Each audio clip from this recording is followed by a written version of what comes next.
Supreme court ने क्या बोला है कि अब ओबीसी, ईडब्ल्यूएस, एससी, एसटी का कोई बच्चा जनरल में काउंट नहीं होगा। क्या ऐसा बोला है? जी हाँ, ऐसा ही बोला है, लेकिन वो पूरी बात बताऊंगा। उससे पहले आप ये समझ लीजिए कि रूल एक्चुअल में क्या है। इससे पहले रूल क्या था या कैसे आपके मन में चीजें बैठी हुई हैं।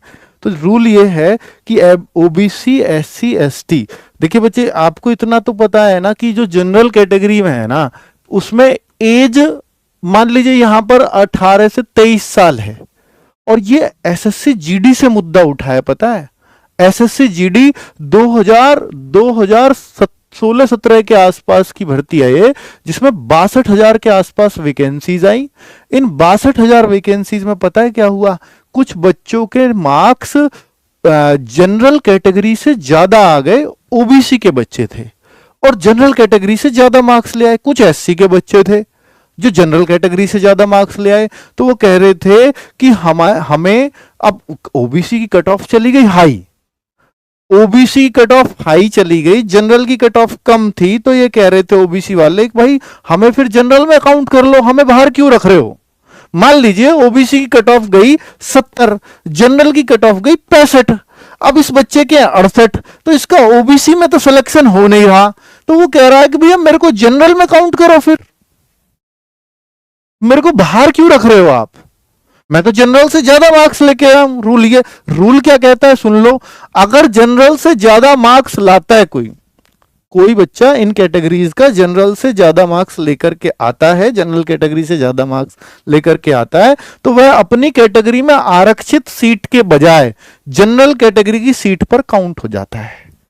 तो भैया ये जनरल से ज्यादा लाया था, अपनी कैटेगरी के बजाय इसको तो जनरल में मिलनी चाहिए थी सीट। रूल तो ये था, पर ये पूरा रूल नहीं है, ये अधूरा रूल है। रूल पूरा क्या है कि अगर इस बच्चे ने कहीं भी कोई अपनी कैटेगरी का फायदा ना लिया हो तो ऐसा होगा। तो इसने अपनी कैटेगरी का फायदा कहां ले लिया होगा? फायदा यहां ले लिया होगा, जैसे जनरल की एज होती है 18 से 23, ओबीसी के बच्चों की जो एज होती है उसको 18 से 26, 3 साल की छूट दे दी जाती है। वहीं एससी एसटी के जो बच्चों की एज होती है वो 18 से 28 होती है। क्लियर है? तो यहां जो है कि इस बच्चे की एज जो है वो मान लीजिए 24 साल थी। अब ये बच्चा जनरल से ज्यादा तो लेकर के आया मार्क्स, लेकिन इसकी एज तो जनरल वाली नहीं है, तो इसलिए इसको काउंट नहीं करेंगे। यही एग्जैक्टली सुप्रीम कोर्ट का फैसला है। तो ये बिल्कुल ये रूल है, लेकिन इसमें एज छूट की बात, एज छूट अगर ना ली हो तो ये बात फॉलो होगी। अगर एज छूट ले ली है तो ये बात फॉलो नहीं होगी। फिर आप ओबीसी में ही रहोगे, आप एससी में ही रहोगे, आप एसटी में ही रहोगे, आप ईडब्ल्यूएस में ही रहोगे। ठीक है, क्लियर हो गया बात बच्चों? तो अभी हम क्या कह सकते हैं, क्या अब कोई बच्चा ओबीसी, एससी या एसटी का जनरल कैटेगरी में नहीं जा पाएगा? अरे भाई जा पाएगा, अगर